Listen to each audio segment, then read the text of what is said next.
हमारे विशेष कार्यक्रम शख्सियत में आपका स्वागत है। शख्सियत में इस बार हमारे साथ हैं उड़न परी सुमन रावत। सुमन, आपका स्वागत है। थैंक यू जी।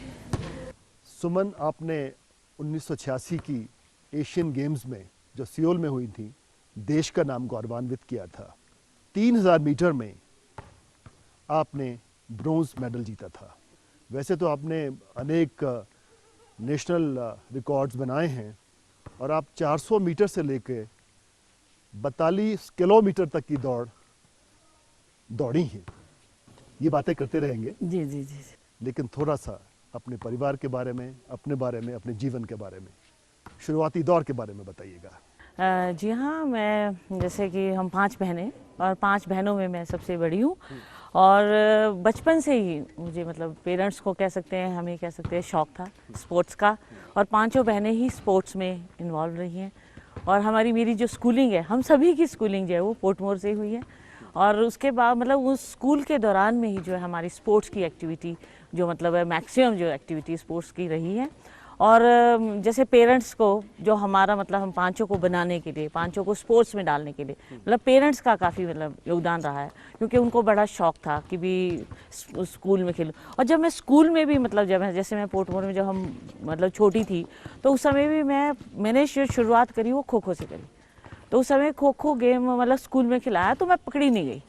तो टीचर ने ये कहा कि अगर सुमन पकड़ी नहीं गई इसका मतलब she can be a good athlete. मतलब उस समय उन्होंने ऐसा सोचा और शायद हो सकता है मैं वहाँ से उनकी नज़र में भी आई। और उसके बाद मुझे लग रहा है कि हमने हॉकी भी खेली, वॉलीबॉल भी खेला और एथलेटिक्स में भी करा। और सुबह जो है 5 बजे जैसे हम स्कूल में जैसे बच्चों को बुलाते हैं तो हमें भी 5 बजे बुला लेते थे, 6 बजे बुला लेते हैं। एडवर्ड स्कूल में हम ट्रेनिंग करते थे। उसके बाद मतलब पूरा दिन हम सुमन जिस स्थान पे खड़े हैं वो शिमला का मशहूर पोर्टमोर स्कूल है और यहाँ पढ़ी हैं और जिस जगह खड़े हैं वो मैदान है जहाँ आपके नन्हे पैर जो हैं प्रैक्टिस करते करते बहुत बड़े अवार्ड की तरफ आपको ले गए। ये बहुत ही गौरव की बात है हमारे देश के लिए, प्रदेश के लिए और आपके लिए, अपने लिए भी। 1983 में आपके लिए एक बुरा वक्त आया, आपके पिताजी का देहांत हो गया। आमतौर पर बच्चे, आप 5 बहनें, बड़ा परिवार, लेकिन आपने हिम्मत नहीं हारी और 1986 में अवार्ड विनर हो गई जी। क्या प्रेरणा रही?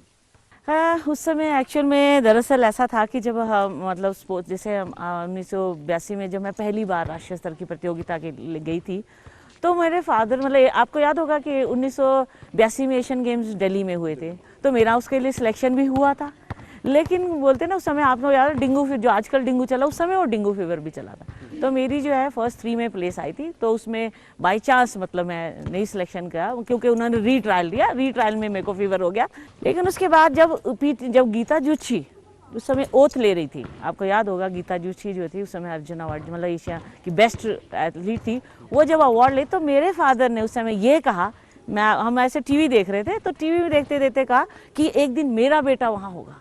अब मैं मतलब अपने फादर को देखूं, मैं क्या कह रहे हैं, मैंने कहा अभी तो मैं स्टेट चैंपियन हूँ, बहुत बड़ी स्टार भी नहीं हूँ, आप ऐसे कैसे। एनीवेज तो हम वो हंसी में टाल तो गई। लेकिन उसका जैसे आपने कहा 83 में फादर की डेथ होगी। मैं उस समय फरवरी में इंटरयूनिवर्सिटी से 2 गोल्ड मेडल लेके आई थी और इंटरयूनिवर्सिटी से जब मेडल आए तो मेरे फादर ने घर पे जब मैं पहुंची तो कहा कि मैं स्वागत करूँगा। सो मतलब हाँ, बहुत अच्छा लगा। और उस दिन एक्चुअली उसके बाद जब इमीडिएट उनकी डेथ होगी तो मेरी मदर ने भी ये ठाना या मदर ने ये कहा कि उनका सपना पूरा करना है। मतलब जर्नी बहुत टफ थी क्योंकि आप बताओ कि हिमाचल से मैं जा रही हूँ, स्टैंडर्ड मेरा 80s 90s तक भी ऐसे ही रहा माहौल। जी जी जी जी बिल्कुल, खासकर लड़कियों के लिए। जी जी जी। बस एक चीज बताओ जी, कोई ऐसा मोड़ भी आया कि डिस्करेज किया लोगों ने कि क्यों दौड़ रही है? जी बिल्कुल, छोटे से इलाके से पहाड़ के जी जी जी बिल्कुल ऐसा आया। क्योंकि जब मैं यहाँ से फादर की डेथ होगी, मैं एनआईएस में चली गई, पटियाला में गई। तो पटियाला में जाने के बाद भी वहाँ पे मेरे से 7 स्टार लड़कियाँ मेरे से आगे थी। तो सब ने वहाँ पे मतलब वहाँ पे कह सकते हैं यहाँ कई शब्द ऐसे आए कि ये पहाड़ की लड़की क्यों यहाँ अपना समय वेस्ट करने आई है। मतलब समय वेस्ट करने आई है, अपने इसको अपना समय बर्बाद नहीं करना चाहिए। हिमाचल का आज तक कोई खिलाड़ी नहीं निकला तो ये कैसे आई, इसको चाहिए कि पहाड़ में जाए, वहाँ ट्रेनिंग करे और वहाँ से ट्रेनिंग करके यहाँ आए। जबकि आप ये समझ सकते हैं कि उस समय जो है मतलब हिमाचल में क्या कोई गाइडेंस नहीं थी, यहाँ किसी को मालूम नहीं था कैसे ट्रेनिंग करनी है, कैसे आगे बढ़ना, लेकिन वो शौक और जुनून मेरे में था। तो जब मैं NIS में गई तो जब उन्होंने ये कहा तो मैंने उस दिन ये ठान लिया कि मैं बन के दिखाऊंगी और मैं करके दिखाऊंगी। और जो 7 लड़कियां हैं उस समय मन में ठाना था कि जो भी मेरे से बेस्ट होंगी मैं सबको हरा दूंगी। और वहाँ से जो मैंने जो प्रण लिया, और मैं समझती हूँ वो 1983, 84, 85, 86 मतलब उसके बाद वो जो है मेरी जो अपना जो मेरा करियर है वो भी शुरू हुआ और उसके बाद मैंने पीछे मुड़ गई। रेस की तरफ क्यों ध्यान गया? बाकी जैसे आप कहती हैं कि खो खो भी खेला और हॉकी भी खेला, हॉकी भी हॉकी भी खेली। सिस्टर्स ने भी तो डिस्ट्रिक्ट टीम में या स्पोर्ट बिल्कुल बिल्कुल स्टेट, हाँ नेशनल, नेशनल जी। यस, मैं ये मतलब एक्चुअल में किसी और को आने देना, सभी बहनें नहीं ऐसा नहीं है, ऐसा नहीं है, क्योंकि हम पांचों स्पोर्ट्स में थे। ऐसा नहीं है कि पांचों, हाँ जी, क्योंकि पांचों बहनें जो है मतलब हम सभी मतलब सभी जैसे होता है ना स्कूल में एक्टिविटी में भाग लेते तो सभी हॉकी भी खेलती थी। सुबह हम उठ के आते थे और मेरा हॉकी ही फेवरेट गेम था। मैं एथलेटिक्स को रुझान नहीं करना था, मैंने हॉकी में ही रहना था। और हम पांचों बहनें जो है वो स्टेट के लिए भी खेली है और डोमिनेट करा है। शिमला डिस्ट्रिक्ट को भी हमने डोमिनेट करा, हमेशा फाइनल में हमारी टीम रही है। और अच्छा, लेकिन जब 83 में जब मैं कॉलेज में थी, जब मैंने हॉकी में हमने राष्ट्रीय स्तर में पेप्सू टीम को मतलब उसके साथ अच्छा मुकाबला किया तो मेरा इंडियन टीम के लिए सिलेक्शन हो गया। और ग्वालियर में हमारी एथलेटिक का मतलब इंटरयूनिवर्सिटी थी और ग्वालियर में नेशनल कैंप लगा हुआ था। तो हमें पता लगा कि सुमन का सिलेक्शन हुआ है। तो आई वॉज वेरी हैप्पी कि मैंने कहा चलो जो मैं वहाँ इंडियन टीम में सिलेक्ट हो जाऊँगी, अब मैं हॉकी में और आगे बढ़ सकती हूँ। तो उस समय मैं हॉकी भी लेगी, बॉल भी लेगी। हर हमारे जो चीफ जो हमारे साथ सुमिंदर जी गए थे वहाँ उन्होंने पूछा कि यहाँ कैंप लगा है तो वही सुमन का सिलेक्शन है। तो बोले जी 2 दिन लेट है। अभी वक्त हो चला एक ब्रेक का। ब्रेक के बाद तुरंत लौटते हैं और सुमन के साथ बातचीत का सिलसिला जारी रहेगा। 1986 वाला जी जो मेडल विनिंग इवेंट था उसको साझा कीजिए। डॉक्टर जैसे आए, कहते सुमन मुबारक हो। मैंने कहा क्या हो गया? कहते कि आपकी नाक ने इज्जत रख ली।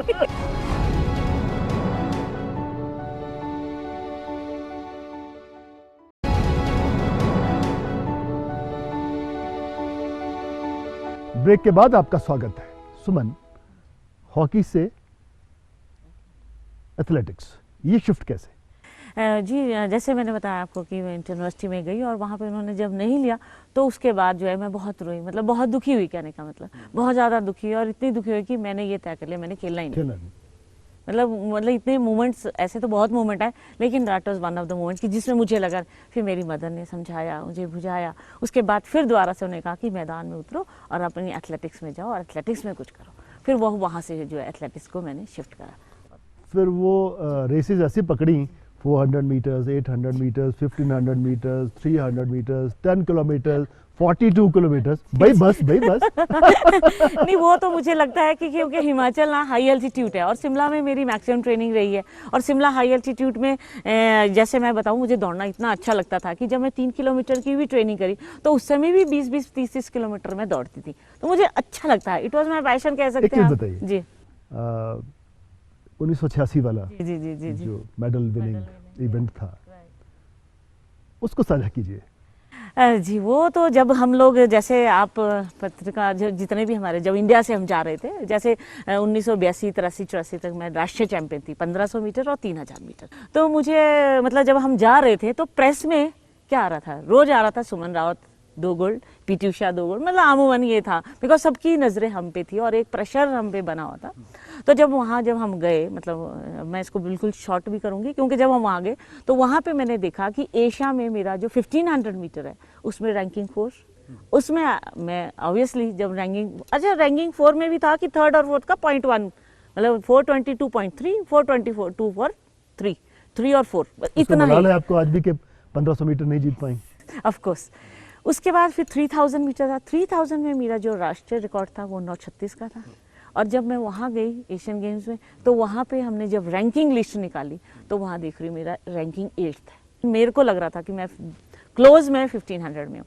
तो 1500 की जब मेरी रेस हुई तो 1500 में मैं जब रेस मतलब फ्रेश थी और जैसे मैंने कंप्लीट करी तो जैसे इंडिया में मुझे आदत थी कि मैं फ्रंट रनर थी।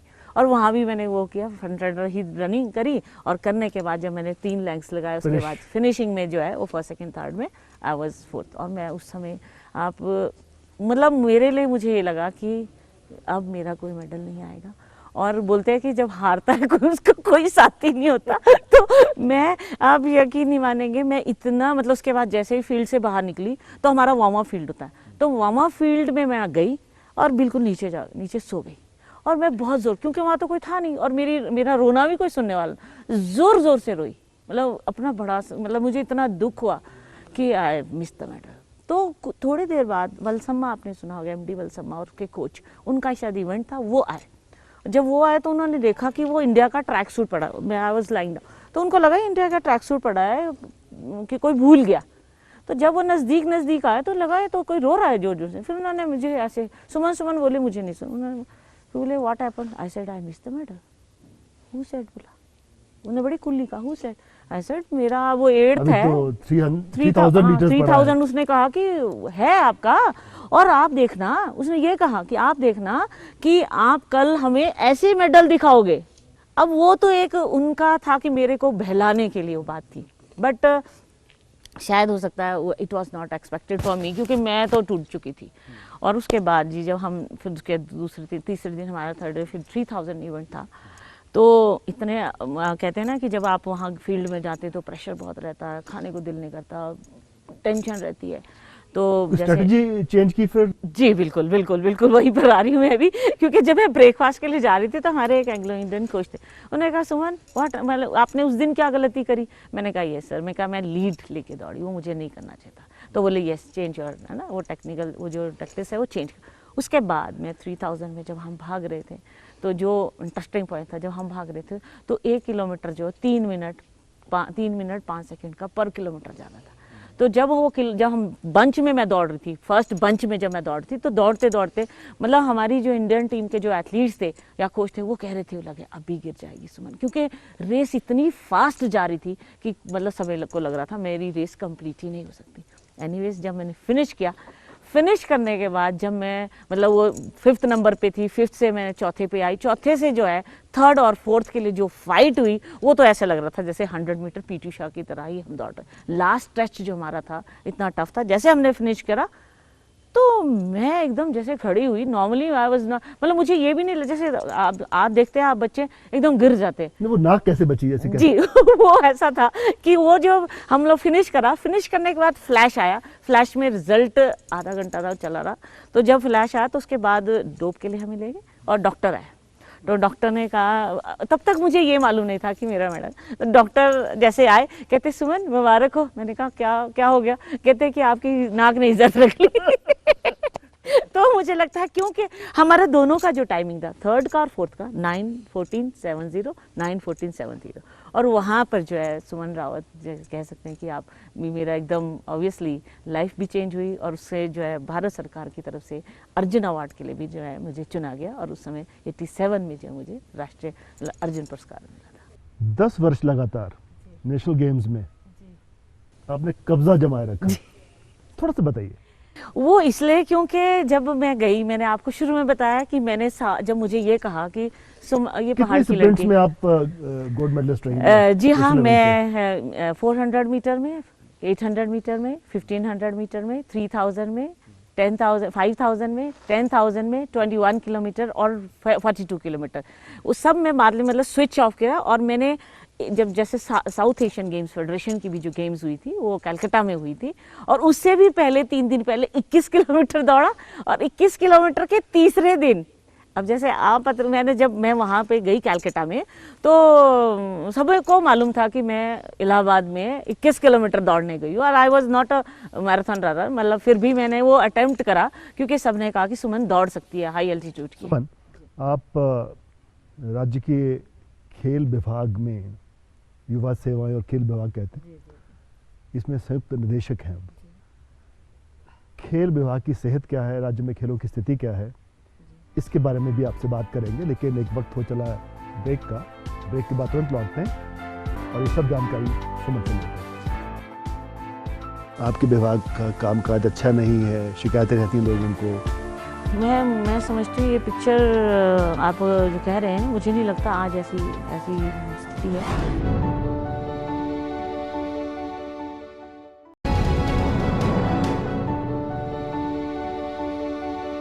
ब्रेक के बाद आपका एक बार फिर से स्वागत है। सुमन, आपके विवाह की बात बाद में करते हैं। कुछ आपके बारे में किस्से सुने हुए वो आपके मुंह से भी सुनते हैं। एक बार आप 11:30 बजे रात को दौड़ पड़ी, आपको लगा कि 5 बज गए हैं। जी। फिर एक बार किसी ने कह दिया कि कुछ महिलाएं घास के लिए जा रही थी सुबह सुबह, उन्होंने कह दिया कि एक पागल महिला जा रही है, उसके हाथ में पत्थर है। जी जी जी जी। और एक बार दिल्ली में आईपीएस अधिकारी हाँ, उन्होंने रही जो रोका प्रैक्टिस किरण बेदी, जी जी। उनको लगा कि आपके हस्बैंड कोई आपको टीज कर रहे हैं, उनको पता नहीं कौन है, हाँ जी। वो बल्कि आपको साथ साथ दौड़ रहे थे। जी जी जी जी जी। है ना, ये क्या किस्से हैं?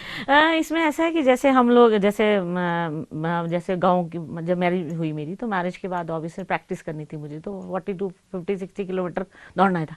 तो जैसे हम रनिंग कर रहे थे, तो मैं रनिंग कर रही थी, तो वहाँ से लेडीज ने मुझे देखा, तो मतलब इलिटरेट कह सकते हैं गाँव में, क्योंकि माहौल ही नहीं था और लोगों को शायद उस समय ये मालूम नहीं था कि वे प्रैक्टिस पीछे गाड़ी में आ रहे थे। जी हाँ, ये पीछे से गाड़ी में आ रहे थे, क्योंकि मुझे तो दौड़ना ही था, टाइम ट्रायल होता है।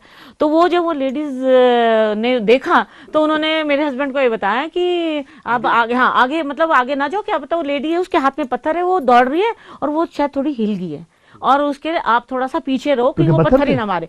उसे लगा, क्योंकि शायद वो रनिंग करते हुए हमारे हाथ ऐसे होते बंद ना, रहते, तो बंद रहते, तो उन्हें लगा होगा शायद ये पत्थर उसके हाथ में हो गया। उसके बाद फिर जो आप दिल्ली की बात करें, वो भी ऐसे ही वो प्रैक्टिस कर रहे थे हम। तो प्रैक्टिस करते हुए, क्योंकि जो आप शांति पथ है रोड है, उसमें ट्रेनिंग के लिए, टाइम ट्रायल के लिए बहुत अच्छा रोड है वो। तो जब वहाँ रनिंग कर रहे थे, तो वो शायद जो उस समय आईपीएस अधिकारी थी किरण बेदी जी, तो उन्हें लगा कि ये लड़का इसको तंग कर रहा है रोज। तो उन्होंने क्या कि जब हम टाइम ट्रायल ले रहे थे, उन्होंने गाड़ी आगे रोकी, तो उन्होंने बोला ओहो, I thought he is टीजिंग you. तो मीन्स ऐसे। अच्छा, फिर रात को जो 12 बजे वाला, कि मैं वॉलीबॉल भी खेलती थी, हॉकी खेलती थी, तो मैं बहुत थक जाती थी। तो हम लोग कैंप में थे। कैंप में मैंने अपनी फ्रेंड को बोला कि भी मैं ना रनिंग करने जाऊंगी। तो उसने कहा कि ठीक है, सुबह मेरे को उठा देना, अकेले नहीं जाना। लेकिन मैंने कहा ओके। और हम जी वहाँ से जब चले, तो मेरी जो एक फ्रेंड थी, उसको मैंने जब पूछा, तो उसने कहा 5 बजने को 5 मिनट। तो मैं 5 बजने को 5 मिनट, मैंने कहा यार हम तो बहुत लेट है, क्योंकि मेरे को तो आदत 5 से पहले 5 बजे बाहर निकल के। जैसे हम आगे रिज के पास पहुंचे, तो वहाँ मूवी चल रही थी। तो जब मूवी चल रही थी, तो उसने कहा सुमन, ये तो पिक्चर चल रही। मैं कहा छोड़ना, 3 से 6 का शो है।